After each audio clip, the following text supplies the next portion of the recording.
Good morning, students. I am Ashish Yadav. I have started my YouTube channel for teaching the chemistry. So, these students, I will teach through the YouTube online by on YouTube. Class 11th and 12th chemistry I will teach. So, students, let's start the. It's my first video, so I'm going to teach the class 12th chemistry. That is the first chapter.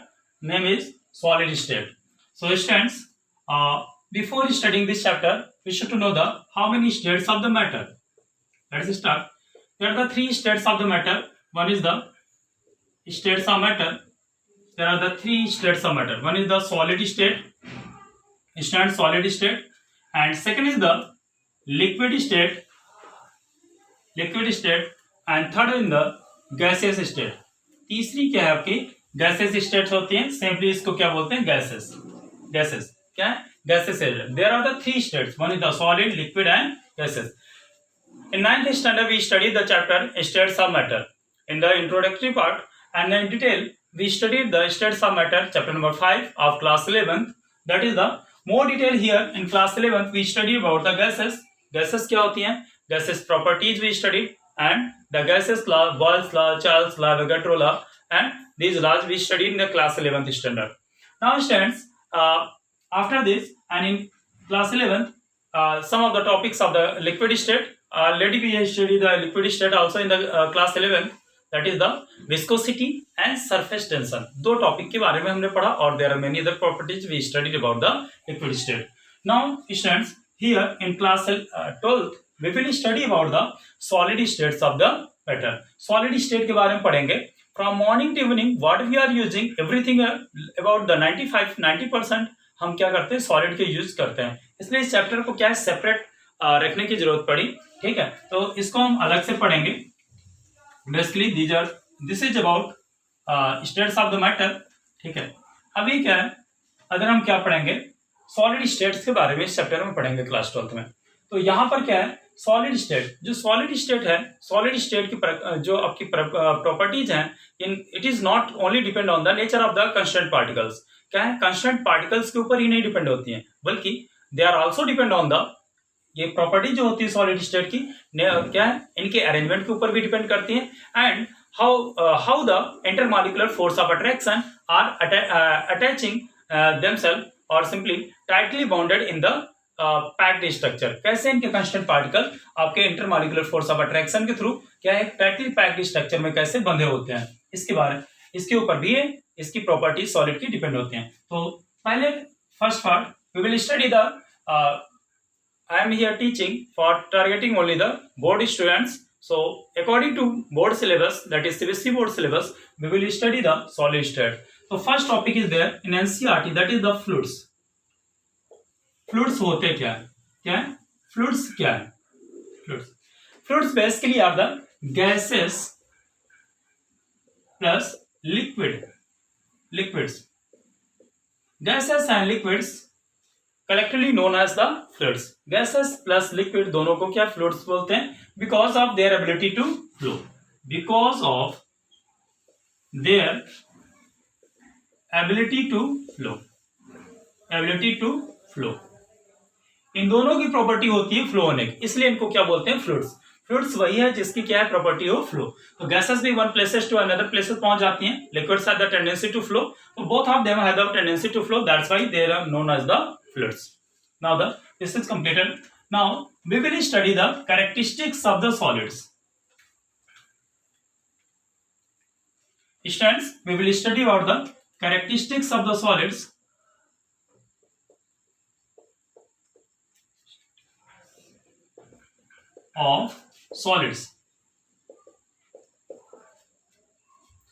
First characteristic is the solids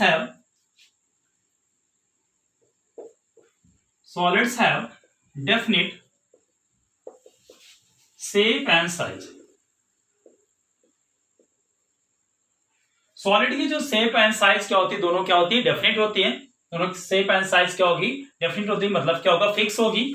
second, इनकी shape ऐसा नहीं कि change हो जाएगी. अगर क्या है आपका मार्कर है, मार्कर की शेप यही होगी. ग्लास है, ग्लास की शेप वही होगी. लैपटॉप है, मोबाइल है, इनकी शेप कभी सॉलिड है, इनकी शेप कभी चेंज नहीं होती. Means they have the fix shape and size, और जिस साइज का है उसी साइज की रहेगी. There will be no changes. Second, they have in solids intermolecular force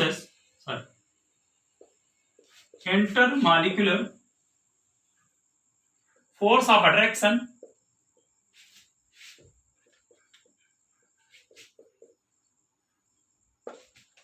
are very strong. क्या होते हैं? फोर्स ऑफ अट्रैक्शन क्या होते हैं? दोनों बहुत ही स्ट्रांग होते हैं. And third one is the intermolecular distance is very intermolecular distance is very less. Simply क्या है? there are total 4 properties characteristics we will study. properties भी हम जो पढ़ेंगे. पहला है solids have the definite shape and size. already I told that is the क्या है? जो अगर शेप क्या है, शेप एंड साइज में कोई भी चेंजेस नहीं होता है सॉलिड में. जैसा आपका मार्कर है, marker you will see that is marker में कोई भी ये जो जिस साइज का बना हुआ है, इसकी जो शेप है, इसकी शेप एंड साइज में कोई भी चेंजेस नहीं होंगे. In the solids intermolecular force of attraction are very strong. Particle to particle force of attraction जो होता है इसमें बेटा बहुत ही स्ट्रांग होता है. क्या होता है? बहुत ही स्ट्रांग होता है, जिसकी वजह से क्या है, इनके पार्टिकल एक दूसरे से बहुत टाइटली बंधे होते हैं इनके शेप में, इसलिए कोई भी चेंजेस नहीं होते हैं. Next, intermolecular distance is very less. Intermolecular means molecule two molecule, जो एक मॉलिक्यूल दूसरे मॉलिक्यूल के बीच में डिस्टेंस होती है बहुत ही कम होती है, इसलिए क्लोज पैक्ड स्ट्रक्चर बनाते हैं. Fourth characteristic will study in detail. सो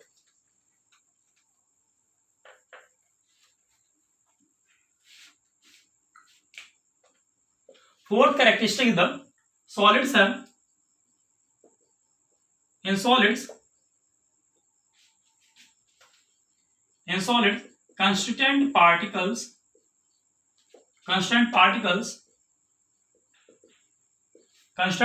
क्या क्या होते हैं? कांस्टेंट पार्टिकल्स वो होते हैं जिनसे मिलकर के कोई भी चीज बनी होती है. तो सॉलिड किन चीजों से मिलकर बना है? The constant particles that is क्या होगा? एटम्स हो सकते हैं या आयंस हो सकते हैं और क्या हो सकते हैं? मॉलिक्यूल्स हो सकते हैं. देयर कांस्टेंट पार्टिकल्स, सिंपली यहां सॉलिड लिख लीजिए या सिंपली यहां वर्ड लिख दीजिए. देयर कांस्टेंट पार्टिकल्स मींस क्या? देयर कांस्टेंट पार्टिकल्स, इन सॉलिड के बारे में बात हो रही. Their constant particles, atoms, ions और मॉलिक्यूल्स. कांस्टेंट पार्टिकल बेसिकली जिनसे मिलकर के सॉलिड बना हुआ है, तो वो एटम हो सकते हैं, आयन हो सकते हैं या फिर मॉलिक्यूल होगा. Their constant particles have fixed position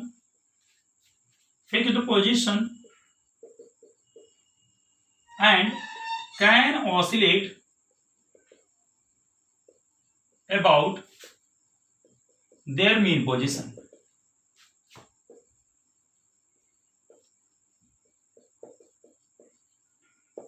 इनके कांस्टेंट पार्टिकल जो होते हैं उनकी फिक्स पोजीशन होती है. And can oscillate about their mean position, मतलब ऑसिलेशन होगा तो उनकी मीन पोजीशन के पास में ही होता है. जैसे सी, ये आपका क्या है? पेंडुलम है. और ये क्या है? सिंपली पेंडुलम क्या है? एयर में होगा. इन the case of the air gases के केस में होगा, हवा में होगा. तो पेंडुलम पकड़ेंगे तो पेंडुलम क्या होगा? यहाँ इधर से जाएगा, फिर इधर भी जाएगा, इधर से इधर जाएगा, राइट गया, फिर लेफ्ट आएगा. It means that it will rotate the long distance. ठीक है. But in the case of the liquid, अगर ये पेंडुलम हम क्या करते हैं, लिक्विड केस में करेंगे तो लिक्विड कम डिस्टेंस तक जाएगा. सपोज दैट यहां तक है, यहां तक है. ठीक है. But in comparison in the case of the solid के केस में क्या होगा? ये बहुत ज्यादा आप में इसमें मूवमेंट नहीं होगा. क्या होगा? बहुत ज्यादा मूवमेंट नहीं होगा. ये पेंडुलम क्या है? यहां जाएगा, यहां तक जा सकता है. ठीक है. सिंपली एरोज और नीचे बनाएंगे ऐसे, यहां जा सकता है, फिर और बहुत ज्यादा नहीं जाएगा. मतलब मीन पोजीशन के पास में ये क्या है? इसका क्या ऑसिलेशन होता है. यहाँ गए तो ये मीन पोजीशन है इसकी, तो इसी के आसपास क्या है? ऑसिलेशन होगा.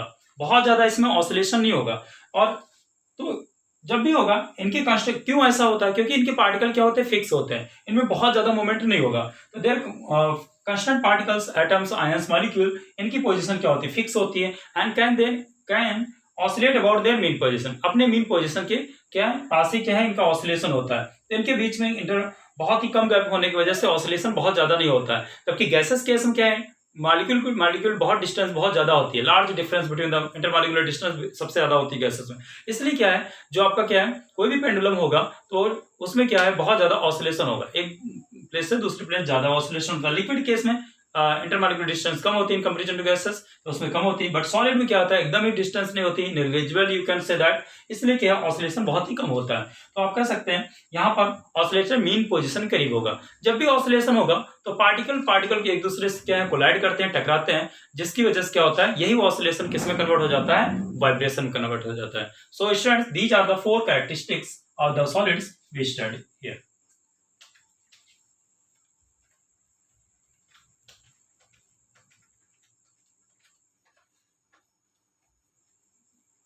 Now we will study the types of the solid. Solids के types पढ़ेंगे।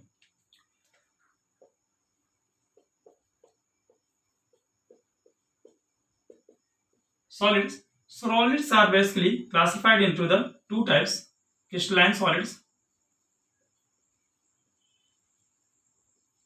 and second one is the amorphous solid.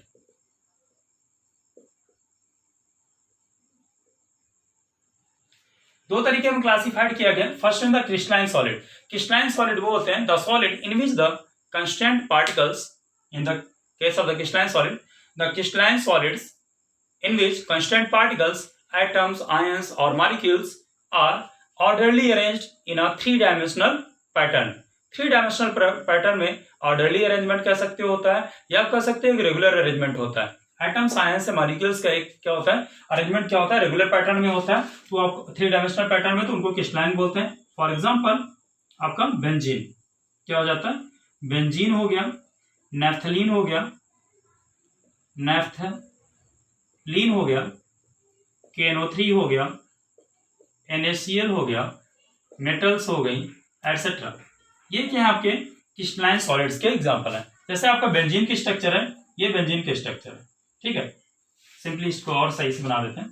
ये आपका क्या है बेंजीन का स्ट्रक्चर होता है, ठीक है। तो इसके स्ट्रक्चर में कोई भी चेंजेस नहीं होते हैं। ये स्ट्रक्चर क्या है होल सॉलिड की प्लेट में जो भी है आपका वो सेम स्ट्रक्चर यही पाया जाएगा। इसमें एटम्स मॉलिक्यूल में कोई भी चेंजेस नहीं पाया जाएगा। तो बेसिकली ये लार्ज स्केल तक यही पाया जाएगा, कहीं भी इरेगुलरिटी नहीं होती, इसलिए इसको क्या बोलते हैं क्रिस्टलाइन सॉलिड्स को क्या बोलते हैं आपको आपका लॉन्ग रेंज ऑर्डर बोलते हैं। क्रिस्टलाइन सॉलिड्स को और भी बोलते हैं लॉन्ग रेंज ऑर्डर बोलते हैं। एमॉर्फस सॉलिड क्या है, एमॉर्फस वर्ड जो है ग्रीक लेटर एमॉर्फस से लिया गया है, जिसका मतलब होता है no form. Amorphous means no form. Basically here in the case of the definition क्या है इसकी amorphous solid की, the solid in which the constant particles, atoms, ions or molecules and molecules are irregularly arranged in the arrangement। इनका मतलब 3-dimensional space में क्या है एक irregular arrangement होता है, मतलब रेगुलर पैटर्न में इनके एटम्स, आयंस और मॉलिक्यूल्स नहीं रहते हैं।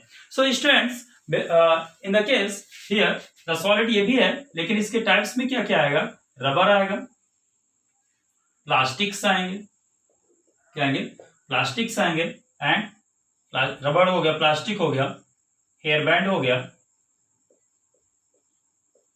और क्या हो जाएगा ग्लास हो जाएगा। तो these are the examples of the amorphous solid। These are the example of the amorphous solid। So dear student, we classified on the types of the solid, basically the crystalline solid and amorphous solid। amorphous solid में भी regular arrangement होता है, but ये regular arrangement क्या होता है only the 1 angstrom unit तक होता है। कितना होता है 1 एंगस्ट्रॉम यूनिट तक होता है, सॉरी 1 एंगस्ट्रॉम कितना होता है 10⁻⁻10 मीटर। तो 10⁻⁻10 metre which is very small unit, which is very small. तो ये इसीलिए इसको क्या बोलते हैं short range order. Order regular arrangement पाया जाएगा बहुत कम पाया जाता है, 10⁻⁻10 मीटर तक है। उसके बाद फिर क्या फिर से आपका इरेगुलरिटीज पाई जाती है, इसलिए इनको क्या बोलते हैं शॉर्ट रेंज ऑर्डर बोलते हैं। तो dear students, these are the definitions and example of the amorphous and crystalline solids।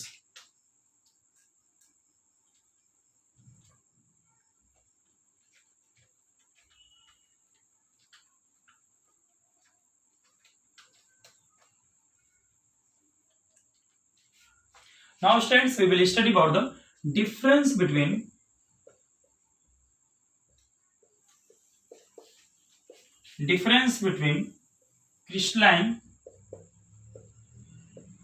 crystalline and amorphous solid। crystalline and amorphous solids में डिफरेंस में पढ़ना, ठीक है। तो we will study the difference between the crystalline and amorphous solids based on the few properties। So first property is geometry। क्या है पहली property है ज्योमेट्री। जो क्रिस्टलाइन सॉलिड्स होते हैं, the crystalline solids the constant particles atoms ions are regularly arranged, regular pattern में orderly arrange होते हैं। इसलिए क्या होता है, crystalline solids have the definite geometry. Crystalline solid क्या होती है, crystalline solids have the definite geometry. Crystalline जो होंगे उनकी ज्योमेट्री क्या होती है, क्रिस्टलाइन की क्या होती है, डेफिनेट ज्योमेट्री होती है। क्या होती है, डेफिनेट मतलब क्या होगा, फिक्स होगा। ऑन द अदर हैंड जो एमॉर्फस सॉलिड्स होते हैं उनकी ज्योमेट्री क्या होती है आपकी, क्या होती है, इनडिफिनिट होती है। क्या होती है, इनडिफिनिट। डिफिनिट इनडिफिनिट मतलब इसका मतलब है फिक्स ज्योमेट्री होगी, और एमॉर्फस की क्या होती है ज्योमेट्री आपकी, क्या होती है, नॉट फिक्स होती है, इनडिफिनिट होती है, ये कह सकते हैं। तो इसमें ऐसा क्यों होता है, क्रिस्टलाइन सॉलिड के बेसिकली क्या होते हैं, एटम्स आयन मॉलिक्यूल जो होते हैं वो रेगुलर पैटर्न में अरेंजमेंट होते हैं, या ऑर्डरली अरेंज कह सकते हैं। इसलिए क्या है, ये क्रिस्टलाइन आपका क्या होता है, crystalline have the definite geometry. On the other hand amorphous solid में क्या होते हैं, इरेगुलरली अरेंजमेंट होता है क्रिस्टलाइन सॉलिड, एटम्स आयन और मॉलिक्यूल्स का कांस्टेंट पार्टिकल्स का इरेगुलरली अरेंजमेंट होता है, जिसकी वजह से क्या है, इंडिफिनिट ज्योमेट्री इसकी होती है। Now second topic is that is the melting point. Second point is the melting point. Based on the melting point, we can also make the difference between the crystalline and amorphous solid. जो crystalline solids होते हैं उनमें क्या होता है, they have the sharp melting point. crystalline solids जो होते हैं उनमें क्या होता है, sharp melting point होता है। crystalline solids have the sharp melting point. Have the sharp melting point. On the other hand, जो आपका क्या होता है, amorphous solids होते हैं, amorphous solids उनमें क्या होता है, दे don't have sharp melting point. Sharp melting point मतलब जो आपका क्रिस्टलाइन सॉलिड होगा उसमें शार्प मेल्टिंग पॉइंट होगा। शार्प मतलब होता है फिक्स, मेल्टिंग पॉइंट क्या होगा, फिक्स मेल्टिंग पॉइंट होता है। जबकि जो आपका एमॉर्फस सॉलिड्स होते हैं दे don't have the sharp melting point. Sharp melting point मतलब क्या होता है, समझ लीजिए। सपोज दैट किसी भी सॉलिड में को मेल्ट करने के लिए, मतलब कोई भी सॉलिड है उसका मेल्टिंग पॉइंट क्या है आपका, 300 है। 300 का मतलब यह है क्रिस्टलाइन सॉलिड अगर है तो 300 केल्विन से पहले उसमें मेल्टिंग स्टार्ट नहीं होगी, but as the temperature reaches to the 300 kelvin then the melting will be started. जैसे ही टेम्परेचर आपका 300 केल्विन पहुंचेगा वैसे ही आपकी क्या है, मेल्टिंग आपकी स्टार्ट हो जाएगी। तो स्टूडेंट्स, तो ये आपका क्या है, शार्प मतलब फिक्स टेम्परेचर है। शार्प मतलब क्या है, फिक्स टेम्परेचर पे मेल्टिंग स्टार्ट होगी। But in the case of the amorphous solid क्या होता है, दे don't have the sharp melting point. They firstly on heating amorphous solid first soften over the firstly they soften and then start the melting over the range of the temperature। पहले क्या होता है, heat करने पे जो आपका amorphous solids होते हैं बेसिकली पहले क्या है, सॉफ्ट हो जाते हैं। फिर उसके बाद क्या होता है कि ये over the range of the temperature, काफी टेम्परेचर कई रेंज पर क्या होता है, देन इनकी क्या है, मेल्टिंग स्टार्ट होती है। इसलिए amorphous solids जो होते हैं डोंट हैव द फिक्स और शार्प मेल्टिंग पॉइंट इसका नहीं होता है। अब फर्स्टली जब हीट होने के बाद ये क्या है, वेरियस इनके क्या होता है, सॉफ्ट होते हैं। इसकी वजह से क्या है, इनको जो आपका एमॉर्फस सॉलिड रहते हैं, amorphous solid can be moulded और you may say that can be blown in the various shapes. जैसे आपका क्या है, ग्लास क्या एमॉर्फस सॉलिड होता है, जब इसको हीट करते हैं सिंपली क्या है, सॉफ्ट हो जाता है। सॉफ्ट होने के बाद इसके ग्लास के क्या है, सिंपली क्या है, टम्बलर यूज करते हैं, प्लेट्स भी यूज करते हैं, and we are using the container in chemistry and physics in chemistry lab we are rigid bottles use करते हैं। टेस्ट ट्यूब्स जो है ये सिर्फ ग्लास की बनी होती हैं। क्यों, क्योंकि ये क्या है, वेरियस शेप में सॉफ्ट होने, हीटिंग के बाद सॉफ्ट हो जाता है, इसलिए वेरियस शेप में इसको क्या है, ड्रा किया जा सकता है। ठीक है, मोल्डेड किया जा सकता है। तो these are the 2 points. Another point we will discuss. Third point है आपका isotropy and anisotropy. Students, third point crystalline and amorphous solid।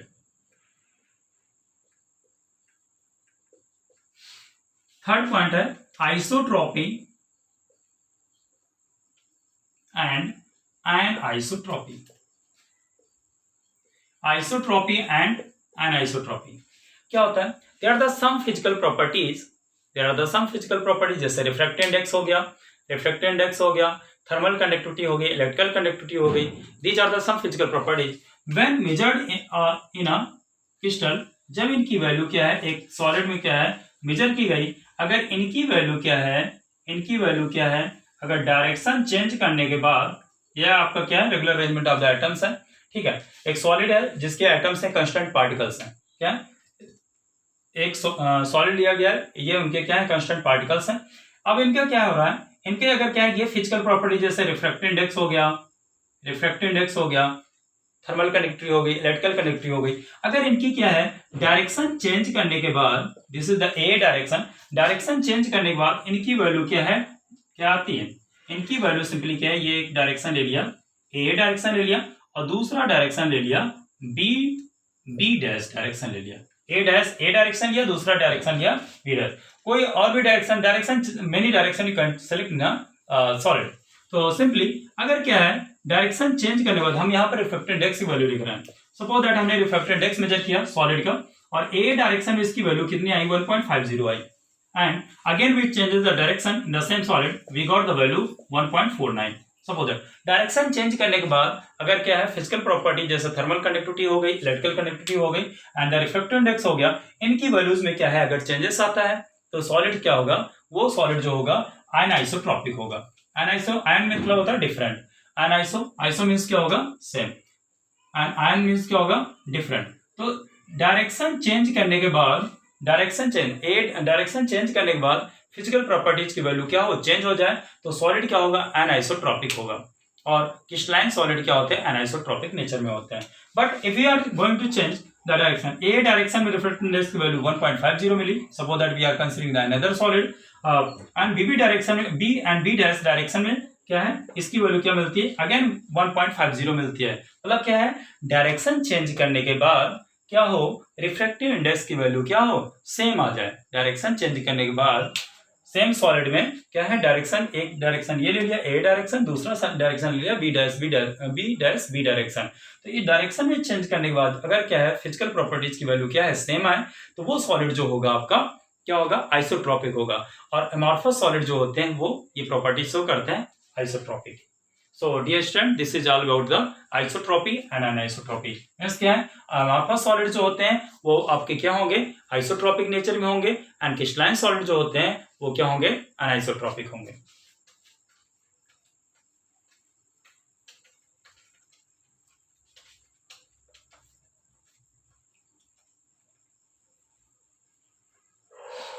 Next student fourth property that is the cleavage.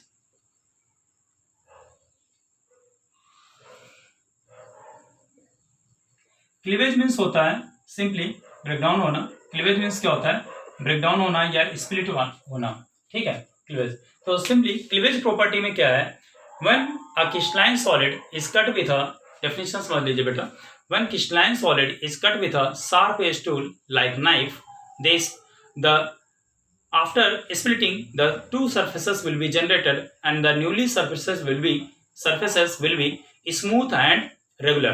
क्या होंगी जब किसी क्रिस्टलाइन सॉलिड को हम क्या है शार्प एज टूल से कट करेंगे तो क्या होंगे, कट होने के बाद उनकी दोनों सरफेस जो होंगी न्यूली जनरेटेड सरफेसेस होंगी वो स्मूथ होंगी एंड क्या होंगी रेगुलर होंगी। But the case of the amorphous solid, when the amorphous solid is cut with the sharp edge tool like knife, the newly generated surface will be rough and the irregular, rough होंगी irregular होंगी। For example we will consider amorphous case में क्या है rubber ले लीजिए, जो आपके क्या आते हैं इरेजर ले लीजिए, इरेजर को क्या है नाइफ से आपके कट करेंगे तो आप देखेंगे कि दोनों सरफेसेस जो हैं उसकी आफ्टर कटिंग दो सरफेस जनरेट होंगी और वो दोनों सरफेस क्या होंगी रफ होंगी और क्या है इरेगुलर होंगी, बहुत रेगुलरिटी नहीं रहती उसमें, एटम्स आयन क्या है उनमें सही से कांस्टेंट पार्टिकल क्या है अरेंज नहीं होते, इसलिए क्या होता है इरेगुलरिटीज आती है, ठीक है। तो based on these four properties we have to make the difference between the crystalline and amorphous solids. In all these four properties, there are the three are very important. That is the isotropy and anisotropy, and third and fourth properties are very important. That is the cleavage property. These are the this is all about the difference between the amorphous and crystalline solid. Now students, we will study about the pseudo solids क्या होते हैं। Basically pseudo solids, तो pseudo solids क्या होते हैं, pseudo solids, तो pseudo means होता है बेसिकली फॉल्स, मतलब क्या है फॉल्स सॉलिड्स, मतलब क्या है जो सॉलिड की प्रॉपर्टी दूर से बाहर से लग रहे हो solid but actually they don't have the solids. तो स्यूडो सॉलिड्स क्या होते हैं, they are the some amorphous solid. Definition समझिए बेटा, this is very important topic and generally asked in the board exam. The solids there are the some amorphous solid which have the tendency to flow. There are the some amorphous solid which have the tendency to flow. Such amorphous solids are known as the pseudo solids. For example, आपका क्या है, आपका glass. क्या है आपका glass जो है, glass has the tendency to flow. Glass क्या करते हैं, हीट करते हैं, हीट के बाद सॉफ्ट हो जाता है, उसके बाद क्या है, फ्लूइडिटी की इसकी प्रॉपर्टी होने लगती है. तो glass has the tendency to flow. Just because of that it is known as the, ये एक अमॉर्फस सॉलिड है, it is known as the pseudo solids. इसका लाइव एग्जांपल हम कैसे देख सकते हैं. कभी आप देखिए बेटा, आप क्या आप हिस्टोरिकल बिल्डिंग्स में विजिट करने जाइए. हिस्टोरिकल बिल्डिंग्स में जब विजिट करने जाएंगे, आप देखेंगे वहां के विंडो के पेन्स देखना जो आपके ग्लास के बने हो. अगर ग्लास विंडो पेन लगे हैं तो आपको वहां देखना ग्लास के विंडो पेन्स क्या होते हैं, ऊपर वहां पर होंगे 100 ईयर 200 ईयर अगर पास हो गया है, ऐसी बिल्डिंग है, उनके ग्लास विंडो ग्लास है, तो वो क्या होंगे, ऊपर से पतले हो गए होंगे और नीचे की तरफ क्या है, चौड़े हो गए होंगे. मतलब क्या है, नीचे थिकर हो गए होंगे बॉटम पर और ऊपर क्या हो गए होंगे, थिनर हो गए होंगे. ऐसा इसलिए होता है because over the years 100 years 200 years, over the years what happened there, actually during the day heating is going on and night duration में temperature is going to go down. So heating and cooling over the years happen. तो heating जब होती है दिन में तो थोड़ा थोड़ा क्या है, आपका ग्लास क्या है, क्या होगा, जैसे विंडो है आपका, तो इसके विंडो का क्या है, ग्लास थोड़ा थोड़ा सा नीचे की तरफ क्या है, आपका मेल्ट होकर के जाता रहता है. इसकी वजह से क्या होता है, आपने देखा होगा हिस्टोरिकल बिल्डिंग्स के जो विंडो पेन्स होते हैं ग्लास के हैं, तो वो क्या होंगे, आपके टर्बिड कलर हो जाएंगे. टर्बिड मतलब एक पार से दूसरे पार हमें क्लियरली नहीं दिखता है, मटमैले ऐसे दिखते हैं. ठीक है, धुंधला धुंधला सा दिखता है. ऐसा क्यों होता है, ये क्या होता है, हीटिंग एंड कूलिंग की वजह से क्या होता है, क्रिस्टलाइजेशन प्रोसेस होती है, जिसकी वजह से क्या होता है, आपका क्या है, आपका ग्लास के particle one position to another move करते रहते हैं. तो ये प्रोसेस जो होती है जिसकी वजह से होता है, ये क्रिस्टलाइजेशन प्रोसेस होती है, इसकी वजह से ये आपका क्या होता है, टर्बिड कलर दिखता है. तो basically this is just because of the glass. It is a pseudo solid. Pseudo solid है मतलब फॉल्स सॉलिड है. एक्चुअली सॉलिड दिखता तो है, but on heating it is going to convert into the liquid, so showing the property of the liquid. So such amorphous solids are known as the pseudo solids. Now